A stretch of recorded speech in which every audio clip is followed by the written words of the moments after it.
Hey, what's up, guys? It's Craig Syracusa, Walking Faith. Happy Thursday. It's January 6th. Which direction? Remember, this is the book if you want to follow along. The Lord directs the steps of the godly. He delights in every detail of their lives in that psalm. Why don't God show me what to do? You may wonder, and perhaps it doesn't feel like He is giving you direction today. But take heart, the Father is actively working in your situation and guiding you even when you don't perceive Him. Friend, God hears you. He understands the cries of your heart and the confusion you feel when you don't know what direction to take. And if it would be completely out of character for Him to hide His plans for you when you seek Him. And that's Jeremiah. The truth is, the Father would move heaven and earth to show you His will and help you walk in it. Yet the Lord also understands what it will take to teach you genuine abiding faith, so He is careful not to reveal all to you at once.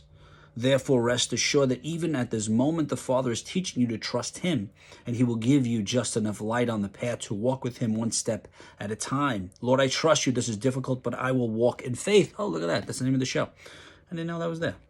Step by step and believe you are fully trustworthy. Amen. In His presence, receive trustworthy guidance. So there's a lot to unpack here, but basically what this is talking about is number one, trust, of course. You need to walk in faith, but also discernment. You know, what happens is a lot of us, especially New Year's resolutions, as we were talking the other day, people have these ideas, these visions of what they want to accomplish, but they never sit down and meditate and say, is this truly from God? Is this what God is calling me to do? Is this part of God's plan? It's more about selfish actions, selfish motivations. I want. And then a lot of us will succeed in that sense, but we won't be fulfilled. Something we're missing, or things won't work out, and then we're praying for God to intervene in something that He's never called us to do. And there's a lot of confusion, and then we say, where is God in all of this? If we would have just taken a step back and said, let me pray about this, let me meditate, let me discern. And a lot of times it's easy to figure out what God is calling us to do because it's just within us. It's not something that's the flesh, it's within us. It's something that we're called to do, something that wakes us up, something that motivates us. And then we have to question, because we could be motivated by money, by fame, by fulfilling insecurities, and that's not from God. You have to be clear and say, number one, am I looking to serve other people? Is this self-serving or is this selfless? And that's usually a clear direction or understanding that it's from God. It has to glorify God. There can't be a secret agenda. There can't be something beneath the surface that's motivating you. And even though everyone else says, wow, you're such a godly man or woman, but beneath the surface, you're doing it for personal gain. A lot of this sounds confusing when you say, well, how do I figure this all out?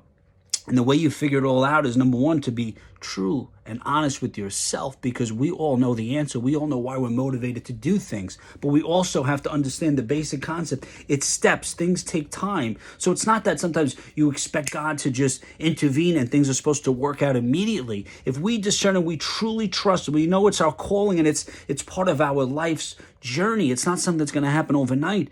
Then we shouldn't be afraid that it takes long, because we know that it's all according to God's timing and not mine. So what I want you to do today, and I know a lot of us have given up on these resolutions, or we fall flat on them because they're not our true calling. It's just something that we feel like we need to do because we want to fit in, or we need to fulfill an insecurity, or a million other reasons. What you need to do is to be true and honest with yourself and say, what is God calling me to do? Discern on that, pray about it, and you will feel it within your spirit. Don't worry if people understand. Don't worry if the social media or the news or anyone else affirms it, because the only affirmation you need is from Christ, is the truth. And the truth comes from building a relationship with Christ. So today, discern on this. Don't worry if you've given up on your New Year's resolution. That's not important. The most important thing is to follow what God has called you to do according to His plan. Until next time, always remember, you're the built-inspired evangelist. Your words and actions. God bless you. Follow me on YouTube for Minute Motivations.